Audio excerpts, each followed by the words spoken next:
પરિચય આપી દો તમને બધાને, કારણ કે ઘણા બધા મિત્રો તમને ઓળખતા હશે, ઘણા માટે હું નવો હશે. મારું નામ છે પંકજભાઈ ભીમજીભાઈ બેલડિયા. આઈ એમ કમિંગ ફ્રોમ સૌરાષ્ટ્ર.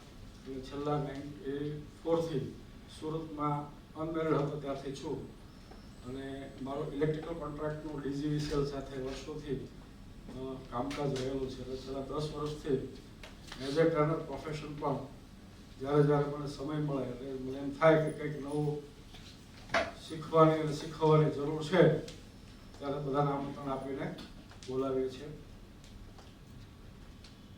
લગભગ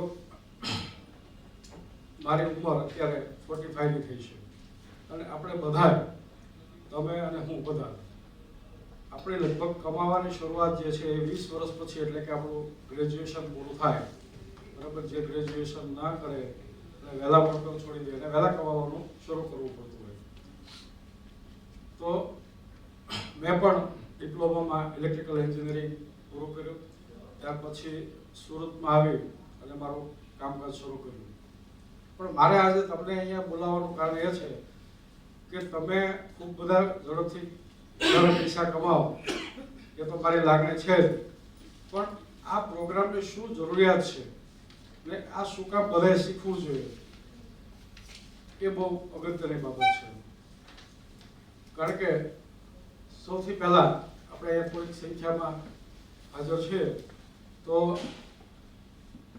ફક્ત હું બોલતો રહીશ અને તમે સાંભળતા રહેશો એ પ્રકારનો નહીં હોય, બરાબર. હું તમને સવાલો કરતો જઈશ અને એને તમારે ખુલીને જવાબ આપવાના છે.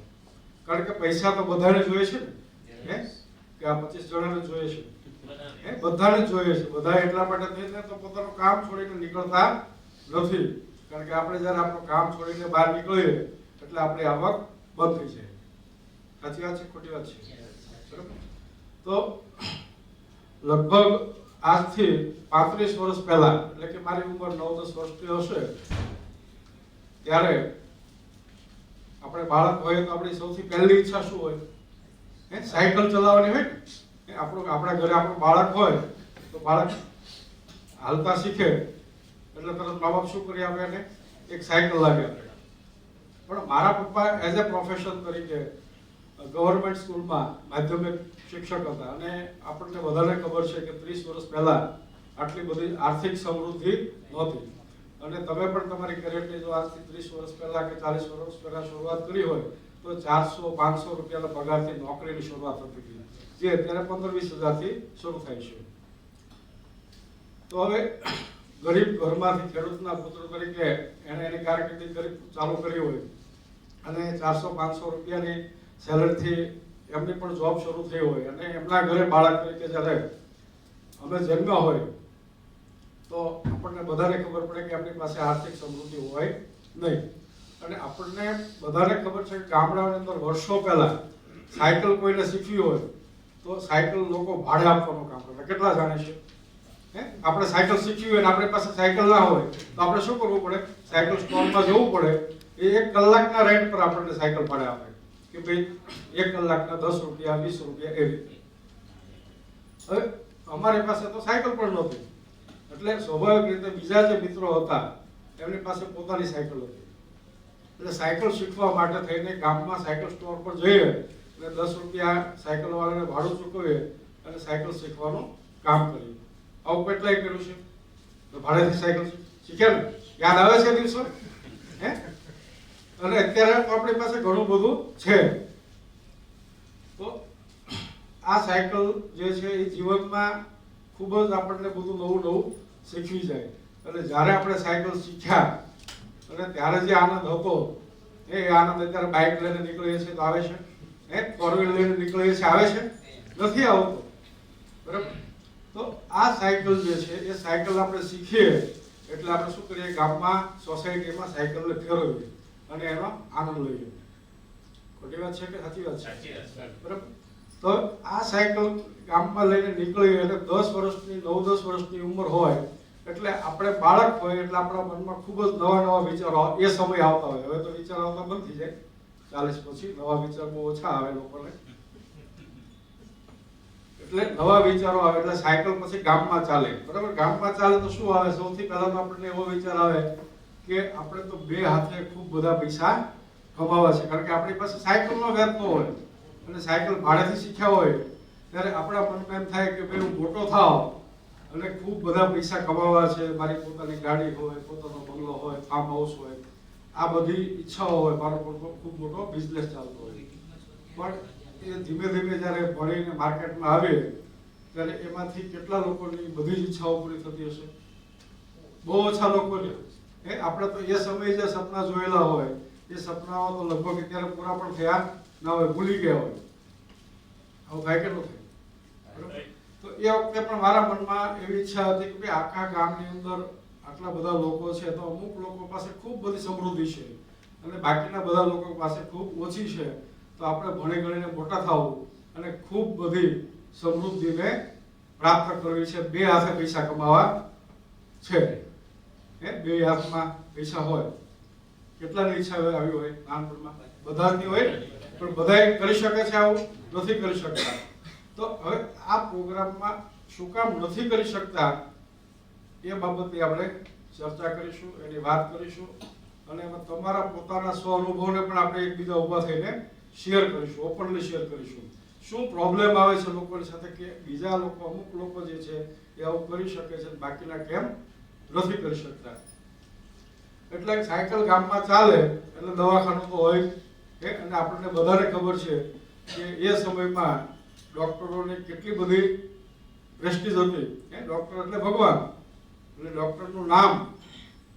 ડોક્ટર આવે તો એનો કમ્પાઉન્ડર એની બેગ લે, ઇન્જેક્શન મારે એટલે 200-500 રૂપિયા કમાઈને હાન થાય તો 5-10 હજાર રૂપિયાની પ્રેક્ટિસ 25 વર્ષ પહેલા નાના ગામડાઓની તો ડોક્ટરો કરતા હતા કે નહોતા કરતા? તો આપણને એમ થાય કે આપણે ડોક્ટર બની જઈએ તો ખૂબ બધા પૈસા કમાય. મને એમ થયું કે ભાઈ ડોક્ટર બનવાની ઈચ્છા તો કરી, પણ આપણે બધું બગડેલું હોય, કાપેલું હોય, પીડાતા હોય એ બધું આપણે જોઈ શકીએ નહીં. એટલે ડોક્ટર બનવાનું માંડી વળાવ્યું. પછી તો ચાલો મેડિકલની દુકાન નાખીએ તો એમાં ખૂબ સારો પ્રોફિટ મળે આપણને. એટલે આવું મનમાં વિચાર આવે. ફરી પાછા કાંઈક આગળ વધીએ તો એમ થાય કે આ જીઈબીમાં તો બહુ સારું. એક કલેક્શન આપે એટલે અધિકારી એટલે 5-10 હજાર રૂપિયા મળી જાય. આજ સુધીમાં તો કેટલાય કલેક્શનો આપી દે. પગાર કરતા 2 નંબરની આવક કેટલી વધારે આવે છે, એમાં રસ વધારે હોય એટલે એ ફિલ્ડમાં જવાનું માણસ વિચારવા લાગે. પછી એમ થાય કે ભાઈ આ તો કોચિંગ ક્લાસ વાળાને બહુ જલસા છે, 12 સાયન્સનું મેથ્સ ને સાયન્સ શીખવાડે તો કોચિંગ ક્લાસ વાળા કરોડો રૂપિયાની આવક કરે કે ન કરે? ઘણા બધા એવા કોચિંગ ક્લાસ હોય છે અને ઘણા બધા કોચિંગ ક્લાસ એવા હોય છે કે જ્યાં જે પ્રોફેશનલ હોય કે એનું ગુજરાત પણ માંડ કરીને ચલાવતા હોય. ત્યાર પછી બિઝનેસમેન, કે ભાઈ બિઝનેસમેન જે છે એની પાસે ખૂબ બધા પૈસા આવે તો આપણે બિઝનેસમેન બની જઈએ. લોયર, વકીલ, એડવોકેટ, હાઈકોર્ટની અંદર જઈએ, સેશન્સ કોર્ટમાં જઈએ તો વકીલોને ખૂબ બધા પૈસા કમાવાના મળે કે ના મળે? તો થાય કે વકીલ બની જઈએ તો આપણે ખૂબ બધા પૈસા કમાઈએ. મોટા મોલ એની અંદર આ બધી વસ્તુઓ વેચાય છે ને, જે પહેલા આવી રીતે નાની ગ્રોસરીની શોપ હતી. તો આવી કોઈ શોપ નાખીએ તો ઘણા બધા ગ્રાહક દિવસમાં આવે અને એમાંથી આપણે પૈસાને જનરેટ કરી શકીએ. હોટલ નાખીએ, રેસ્ટોરન્ટનો બિઝનેસ કરીએ તો એમાં પણ ખૂબ સારી આવક છે. ડાયમંડ, હીરાની અંદર પણ ખૂબ લોકો પૈસા કમાયા છે, તો આપણે પણ હીરાનું ચાલુ કરીએ તો એમાં પણ ખૂબ બધા પૈસા કમાઈએ.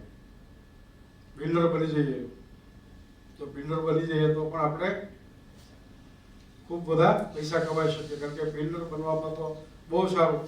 જમીન જે લીધી હોય ખેડૂત પાસેથી એને અમુક પર્સન્ટેજ આપ્યા હોય અને કાગળમાંથી નકશા પાડીને પૈસા લેવાના ને બધાના 30% લાવો ડાઉન પેમેન્ટ. પછી સ્કીમ પૂરી થાય કે ના થાય. તો બધાના વિચારો જે છે એ આ બધી અલગ અલગ ફિલ્ડમાં અલગ અલગ વસ્તુની અંદર માઇન્ડ કામ કરે અને એક જગ્યા પર જઈને સ્થિર થઈ જાય આપણું માઇન્ડ, અને આપણે એ પ્રોફેશનમાં અનનોઇંગલી જતા રહે, અજાણતા જતા રહે. આપણે જે જાણી બુજીને કર્યું હોય એવું બહુ ઓછું હોય, બરાબર. જે જાણ્યું હોય, વિચાર્યું હોય તો બાળપણમાં બહુ મોટા સપના હોય, પણ જ્યારે આ ફિલ્ડમાં કરવા જઈએ ત્યારે પહેલા સપના મિસિંગ થઈ ગયા હોય અને આપણે જે લાઈનમાં અત્યારે કામ કરીએ છીએ અજાણતા ઘૂસી ગયેલી લાઈન હોય છે. પણ મેં એ જોયું કે આ બધા બિઝનેસ છે એમાંથી ઘણા બધા બિઝનેસ સુરતમાં આવીને મેં જાતે કરી જોયા છે. મેં રેસ્ટોરન્ટ પણ કરી જોઈ છે, બરાબર છે, ડાયમંડનું પણ કરી જોયું છે, ઇલેક્ટ્રિકનું પણ કરી જોયું છે, ઘણા બધા બિઝનેસ કર્યા. પણ છતાં પણ આપણને જે ફાઇનાન્શિયલી પૈસા આપણી પાસે જે પ્રમાણમાં આવવા જોઈએ આવતા નથી. તો એવું શું કારણ હોય છે કે જેમાં લોકો 65 વર્ષની ઉંમર થાય ત્યાં સુધીના મોટાભાગના લોકો જે છે, એટલે કે 80 થી 90% લોકો જે છે એ આર્થિક ક્ષેત્રે નિષ્ફળ જાય? એ ઘણું બધું ઇન્ટેલિજન્સ હોય, જ્ઞાન હોય, બીજા કરતાં વધારે જાણતા હોય, નો ડાઉટ આપણે જે તે પ્રોફેશનમાં કામ કરતા હોય તો